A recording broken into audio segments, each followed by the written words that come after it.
আসসালামু আলাইকুম এভরিওয়ান, কি অবস্থা আপনাদের? সবাই চলে আসলাম নতুন আরেকটা ভিডিও নিয়ে। আর আজকে আমরা আনবক্সিং করতে যাব ভিভো Y17s একটি স্মার্টফোন। এই ফোনটা কিন্তু রিলিজ হয়েছে প্রায় 2 সপ্তাহ আগে বাংলাদেশ মার্কেটে। সো এই ফোনটাকে আমরা আজকে ফুল দিয়ে আনবক্সিং অ্যান্ড রিভিউ করবো। যাদের বাজার আসলে 15,000 টাকার আশেপাশে তারা কিন্তু চাইলে এই ফোনটার চয়েস লিস্টে রাখতে পারেন। এই ফোনটা সম্পর্কে বিস্তারিত আলোচনা করবো। চলুন আজকে ভিডিওটি শুরু করা যাক। Welcome back guys. এ হচ্ছে মূলত ভিভো Y17s। এটা বাংলাদেশ মার্কেট অফিসিয়াল প্রাইস হচ্ছে গিয়ে 15,999 টাকা। আমরা কিন্তু মাত্র কিছুদিন আগে একটা ফোনের রিভিউ করলাম, ওপো A38। ওইটার প্রাইস কিন্তু সেম টু সেম 15,999 টাকা ছিল।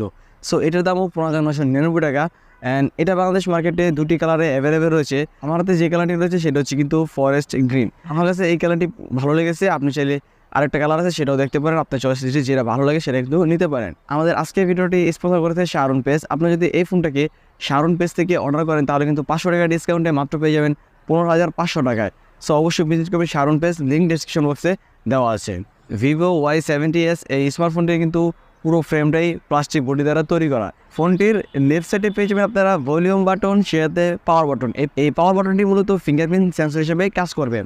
ফোনটির রাইট সাইড কিন্তু পুরোপুরি ক্লিন, এখানে কোনো কিছুই রাখা হয় নাই। ফোনটির নিচে দিকে রয়েছে main speaker, 3.5 millimetre headphone Jack, main microphone এবং টাইপ সি চার্জিং পোর্ট। ফোনটির উপর দিকে মূলত রয়েছে সিম এজেক্টর টুল। এখানে আপনি দুইটি সিমের পাশাপাশি একটি মেমোরি কার্ডও ইউজ করতে পারবেন।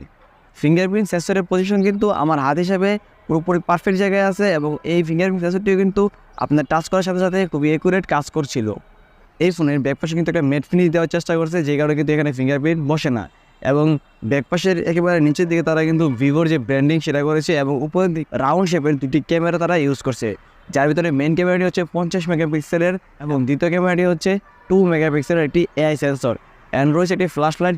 এই ফোনের 50 মেগাপিক্সেল দিয়ে তোলা আমার ফোনে বেশ কিছু ছবি রয়েছে, তার ভিতরে কিছু স্যাম্পল আমি আপনাদেরকে দেখাচ্ছি।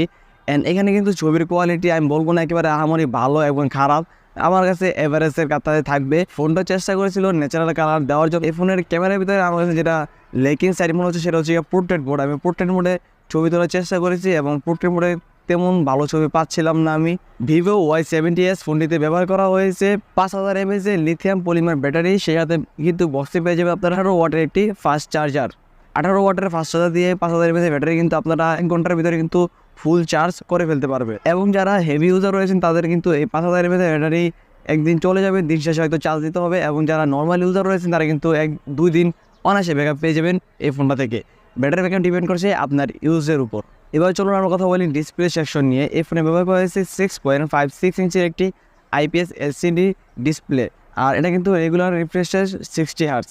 ডিসপ্লের যে ব্রাইটনেস ইনডোরে আপনার জন্য পুরোপুরি ঠিক আছে, বাট আউটডোরে আপনাদের জন্য ব্রাইটনেসটা পুরোপুরি বাড়ায় নিতে হবে যদি ডিরেক্ট সানলাইটে আপনি ফোনটাকে ইউজ করতে চান। এবং যারা ভিডিও কনজিউমার রয়েছেন তারা কিন্তু এই ফোন দিয়ে খুব ভালোভাবেই ভিডিও দেখতে পারবেন, খুব সুন্দর দেখা যায়। ডিসপ্লের উপরে কিন্তু তারা একটা ওয়াই শেপের লঞ্চ ব্যবহার করেছে অ্যান্ড এটা কিন্তু 8 মেগাপিক্সেলের একটি সেলফি ক্যামেরা এখানে ইউজ করছে।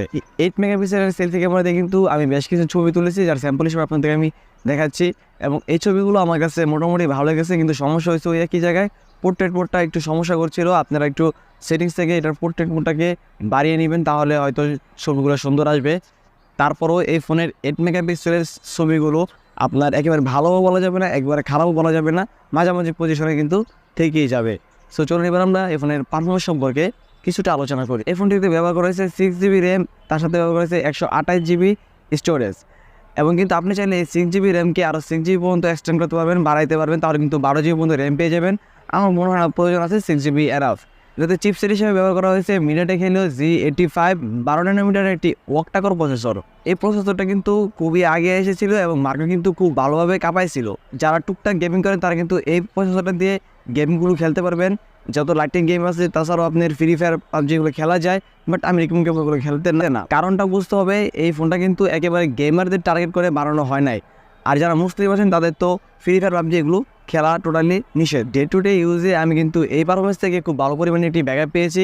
আপনার ফেসবুক, ইউটিউব, সোশ্যাল মিডিয়ার যত কাজবাজ আছে আপনি কিন্তু সব কিছু অনায়াসে এই প্রসেসরটা দিয়ে করতে পারবেন, কারণ প্রসেসরটা কিন্তু এগুলোকে খুব ভালোভাবেই হ্যান্ডেল করতে পারছিল। আজকের মতন ছিল ভিডিও। আই হোপ যে আজকে ভিডিওটা আপনাদের ভালো লেগেছে। ভিভো Y17s এই স্মার্টফোনটি আপনি চাইলে কিন্তু কিনতে পারেন। সো যারা কিনতে যাচ্ছেন তাদের জন্য শাহরুন পেজে লিঙ্ক দেওয়া থাকবে ডিসক্রিপশন বক্সে, সেখান থেকে চাইলে ভিজিট করতে পারেন। দেখা হচ্ছে পরবর্তী ভিডিওতে। সে বন্ধু ভালো থাকুন, সুস্থ থাকুন। আল্লাহ হাফেজ।